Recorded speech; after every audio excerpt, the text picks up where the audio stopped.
Hey everyone, I'm Lily, and welcome to my next video doing a top 10 cards for Commander Cube. This episode we're talking about Commander, like the next set before this, so it's trying to work backwards. We did our Guilds of Ravnica one, and the last set to come out before this was Commander 2018. So if you didn't watch the first one, essentially the series is I'm going to be talking about, I love Commander Cube as a format. If you don't know what a Commander Cube is, I have a video talking about it. If I remember, I'll link to it. No promises that if not, I'll probably in the description of all of these videos link to like, what is Commander Cube? But essentially it's a cube where you draft and you make a commander deck. So, yeah. This one we're talking about Commander 2018, and for this series I talk about my top 10 cards within a few restrictions. One is I don't count legendary creatures, because how Commander Cubes do legendary creatures varies wildly from cube to cube. I'm assuming for like generally for Commander Cube stuff, like I'm not going to talk about cards that are good in Tales and Poems or my cube, because my cube is not standard in that method. I'm talking more generally. Also, I only talk about new cards and not reprints. Like, there's lots of good cards for a Commander Cube in Commander 2018, but a lot of them also are reprints. That's it. Like, Commander some ones have a lot of strong contenders for really good cards because it's made for Commander. So, yeah. But that said, a lot of them are legendary creatures, so it's like, there actually isn't that much, but, I like to talk about, like, why I like these and like why I think they make a good thing. They make my top 10.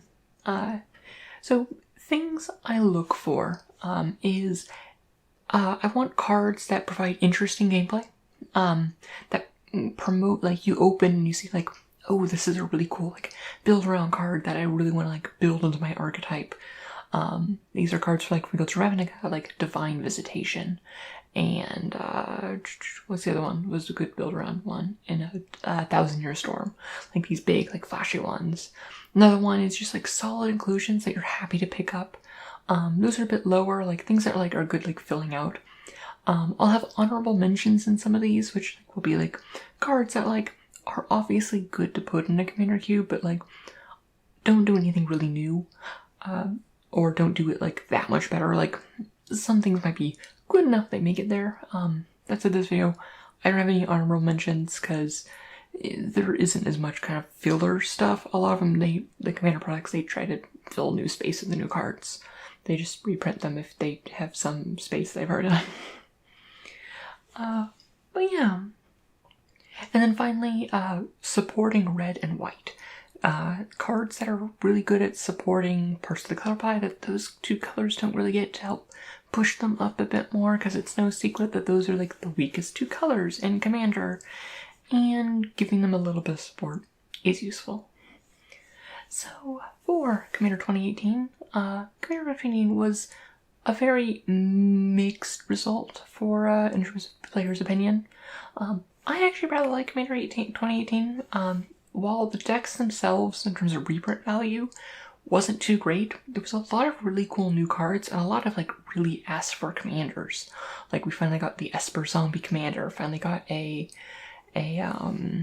whatchamacallit commander, a ninja commander, and a lot of things like that were really cool design space, and I think people overlooked those when looking at the value of these products and in consideration, but like a lot of the new cards are actually quite valuable. Like Eureka alone is like $30, or maybe like just 20, but it's like not cheap. But I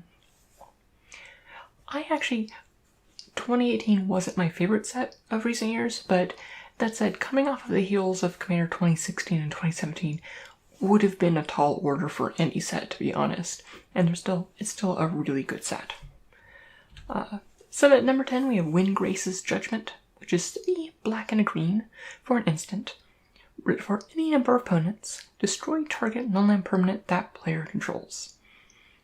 Granted, this is kind of just like, it's a removal spell, like so what, but this one isn't an honorable mention because it is just so good at what it does. Okay, it's 5 mana, but it's instant speed. It's a 3-for-1. It hits anything except lands. It just does so much. It's a payoff for being in those colors. Like I said, multicolor cards do have the cost where you can't fit as many in the deck. And this is one that like really pulls its weight for like general like words. What's the word? Role fillers, like removal you have in a deck. Generally, you don't really want to be like filling your gold cards full of those cards. Your gold cards, you want to be like cool, like neat, unique things that are unique to like color and stuff like that. But this one is just so good at what it does that it makes it here.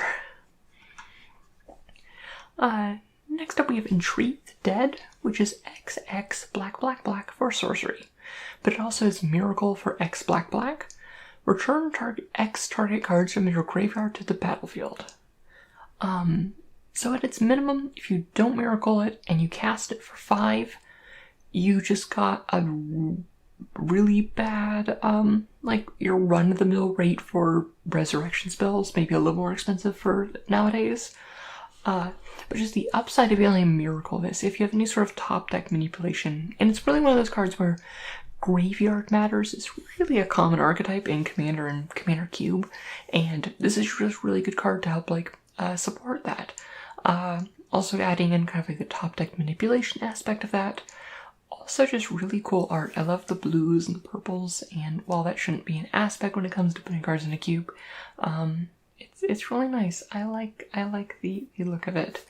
But yeah, no, it's a unique take on reanimator spells, and miracles themselves is a lot of them, they're just price reductions for like, can be fine, but like you don't necessarily need terminuses and things like that to add their reduced rate in Commander necessarily.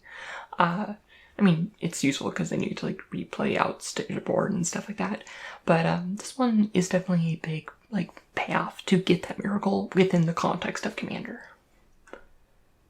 Genesis Storm, which is a 4 green for sorcery, and when you cast a spell, copy it for each time you cast your commander from the command zone this game. This is part of a cycle of these Storm cards, which care about how many times you cast your commander. Obviously, it's actually, these cards are very good in my queue because almost all of the commanders have partner and things like that, but that's definitely not standard. But it signifies having like low-cost commanders. But this one says, reveal cards from the top of your library until you reveal a non-land permanent card. You may put that card onto the battlefield, then put them on the bottom, everything else on the bottom. So honestly, this is like a really nice one where you don't fizzle. I mean, you can fizzle if you get like a 0, like a permanent that cares about being cast, but words that mean things. And like if you have a low cost commander and or if like it's a late game and you've been ramping a lot, like obviously these cards are not great in the early game and they're really much better in the late game. And this is one that can really kind of like help finish out games. It is a shame that's a sorcery speed, but it does a lot. It ends games, which is nice. Like game enders is important, and I think people undervalue them. People can still be like, oh, I don't want to put things like they're like OP, like Greater of Behemoth and like combo pieces and stuff, but it is a fact that games need to end, and the nature of Commander Cube means that like the game is longer because you also had to draft. So having these cards that like, sure, this isn't a game ender on its own, but it helps get out like a game ending board state, and that's important because like Commander's fun, but you don't want to be playing it forever. Everwatching Threshold, which is 2 and a blue for enchantment. Whenever an opponent attacks you or planeswalker you control with 1 or more creatures, draw a card. So it's like a new kind of like take on like these Pillow Fort ones, but like this one isn't as good, obviously, as Propaganda, but it's a neat one where it's kind of this risk-reward thing. It can also be kind of like a political tool where it's you can negotiate with people to be like, hey, I'll do this thing if you're like, hey, just throw your 1/1 at me and just ping me for 1 and let me draw a card and things like that. So it gives that option. And otherwise it's just like, it's a nice like kind of like risk reward thing of like, it doesn't stop your opponents from attacking you, like it won't stop an all-out assault for lethal, but it will give you like enough value. And honestly, even that, like, this will get back its value. Like, if you don't at least like draw like probably a fair few cards off of this, you've otherwise then stopped so much aggression that you've gotten enough other value from it. And the nature of Commander Cube means that it's a lot more. A lot more happens in the combat phase than perhaps normal Commander does, which makes cards like this all the more useful. Treasure Napper. Well, not at number 1. It's at number 6, but it's probably one of my ones I like the most. It's just like, it's super flavorful. I love the art of it's holding a Sol Ring, but it's a 3-mana 3/2 goblin that whenever an opponent taps an artifact for mana, gain control of that artifact until the end of your next turn. So if they tap their Sol Ring, oh, you get their Sol Ring back for next turn.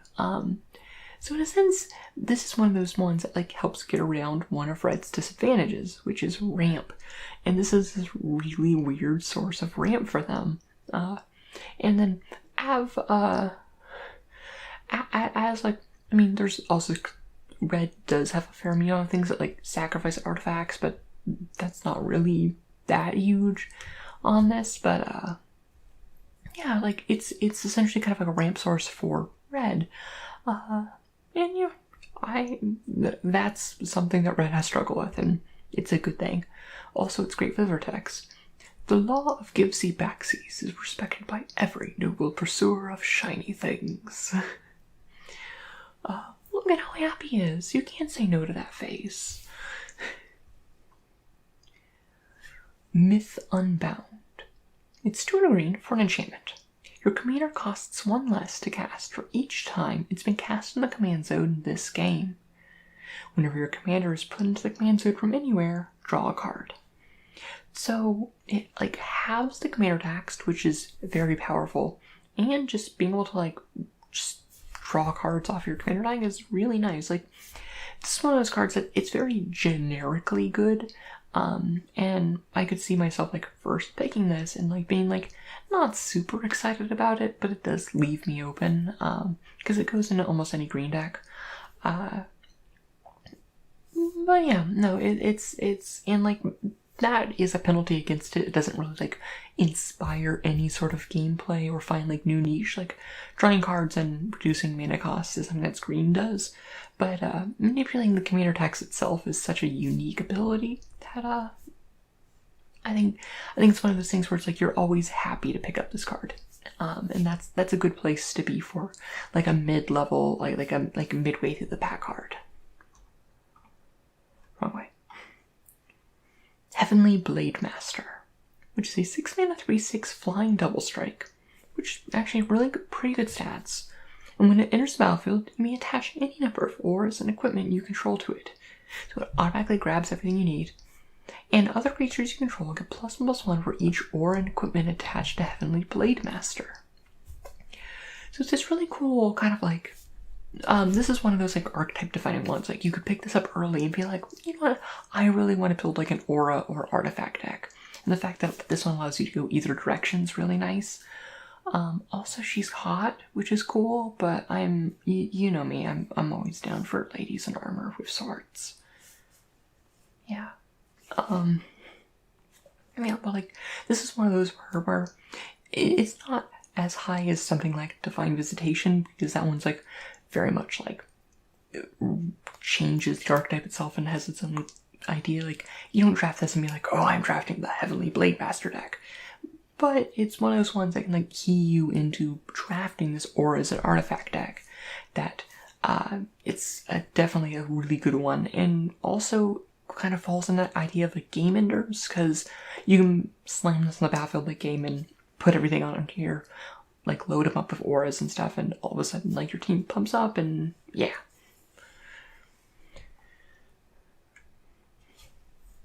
Enchanter's Bane, which is a 1 and a red for an enchantment. At the beginning of your end step, target enchantment deals damage equal to its converted mana cost to its controller, unless that player sacrifices it. So this doesn't strictly get around red's inability to deal with enchantments, but it does like help that. Especially for a lot of like really problematic enchantments, like a lot of the expensive like gaming like ones that like might have a problem. Like sure, like you could like might target like their like, I don't know, Utopia Sprawl or something like that, which doesn't seem that great. But the fact that it doesn't actually, it's not an aura itself, so it's just, it comes on the battlefield and, whatchamacallit, it deals that damage constantly. One thing to note that it is not a May. If this is the only enchantment on the battlefield, you have to take 2 damage yourself unless you want to sacrifice Enchantress Bane. But, you know what, oh well. But that said, like, if they have like a Sandwars convergence, people can only take 8 every turn for so long. And if nothing else, it's like, at least it gives it a fair amount of like, you can just push through a lot of damage, which, fun fact, red likes doing damage to people and kind of just soften people up, even if they don't want to get rid of their enchantments, is quite nice, and I like it.